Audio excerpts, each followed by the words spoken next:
Bonjour, je reviens au circuit de charge-décharge d'un condensateur. Parce qu'il faut maîtriser en électronique trois choses. Il faut bien maîtriser la résistance, condensateur et bobine. Si on maîtrise ces trois éléments, on peut comprendre plein de choses. Alors on est habitué à voir ce type de circuit, qui est un circuit de charge d'un condensateur. Si je simule, donc à l'instant 0, le condensateur est déchargé. Donc cette borne ici, elle est à 0 volts parce qu'il est défini par ce nœud qui est le 0 global. Et ici, c'est 0. C'est ce qu'on voit ici à l'écran. Maintenant, quand j'appuie sur la switch, on voit qu'il y a une charge. Ça veut dire celui qui était à 0, il va commencer à se charger. Il va aller vers le 5 volts. Ça, c'est normal, tout le monde sait ça. Maintenant, si je fais un petit changement, je débranche le condensateur d'ici et j'inverse le circuit comme ça.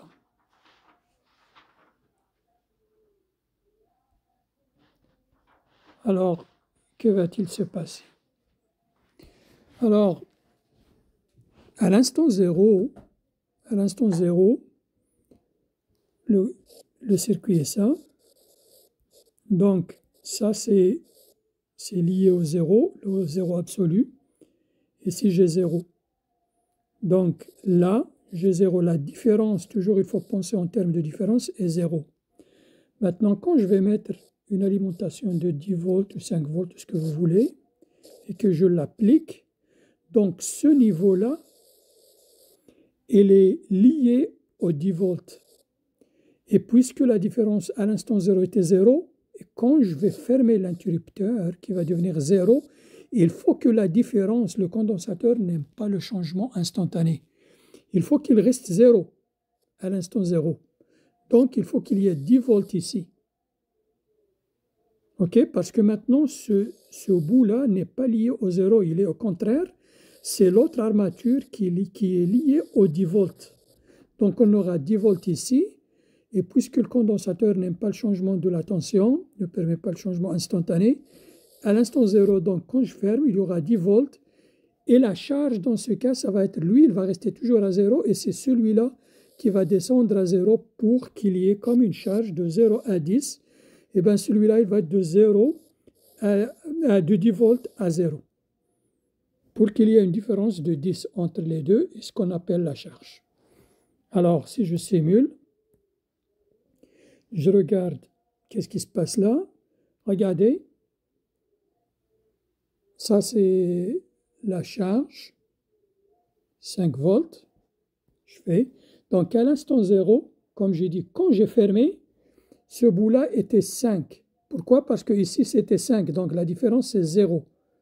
Et après ça, il a commencé à descendre vers 0. Cette partie-là, il a commencé à chuter vers 0. C'est ça ce qui est la charge dans ce cas-ci. Mais maintenant, qu'est-ce qui se passe quand je vais remettre cette switch-là à 0 volts? Ça veut dire ici, il y aura 0, mais ici, avant ça, il y avait 0,5.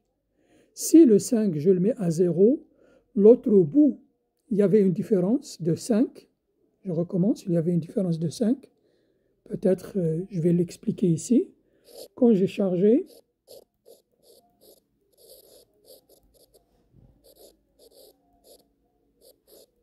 donc j'avais par exemple 5 ou 10 volts, ce qu'on veut. Dans ce cas, c'était 5. À la charge, c'était comme ça, 5 volts et 0. Mais quand je vais switcher ça, par exemple, vers le ground, qu'est-ce qui va se passer? Je vais ouvrir ici. Alors ici, c'était 5 et 0. Et tout d'un coup, je vais mettre celui-là à 0. Quand je vais fermer, je vais mettre ça à 0. Mais le condensateur n'aime pas le changement instantané. Donc le 5 est devenu 0, donc il a baissé de 5. Lui aussi, il va descendre de 5. Il y aura moins 5 volts ici.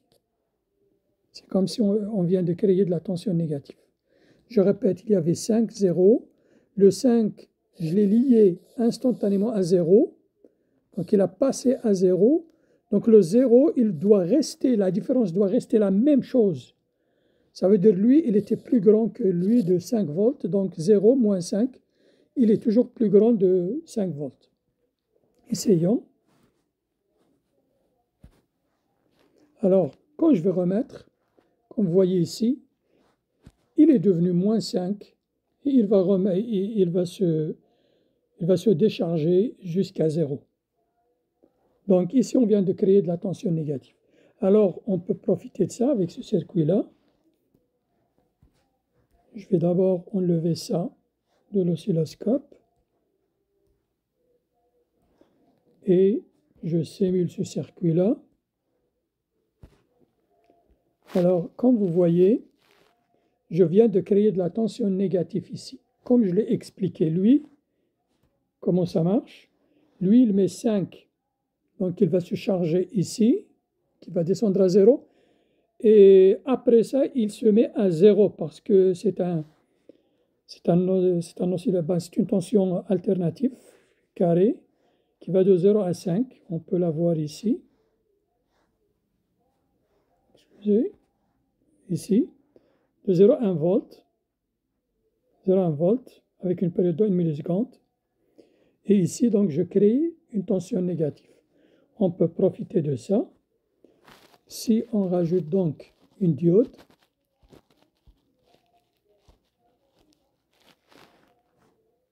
je vais tourner la diode.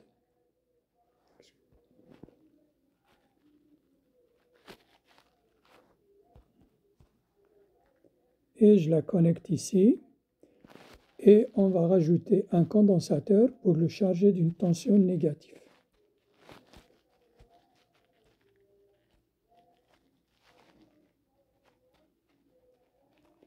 Alors, parce qu'ici il y a 0, donc si je mets ici moins 1, une tension négative, donc la diode va conduire. Je vais augmenter ici pour que la diode conduise. Le high, je vais mettre 5 volts. Et je simule. Et maintenant, j'enlève ça d'ici. Et je regarde ça. Et voilà. On a une tension, on vient de créer une tension négative. Parce que la diode, il conduit. Une tension négative, ici, c'est 0. Donc le 0, il va conduire. D'ici comme ça, il va conduire. Et le condensateur va se charger d'une tension négative. Parce que c'était négatif ici. J'espère que c'est clair. Merci.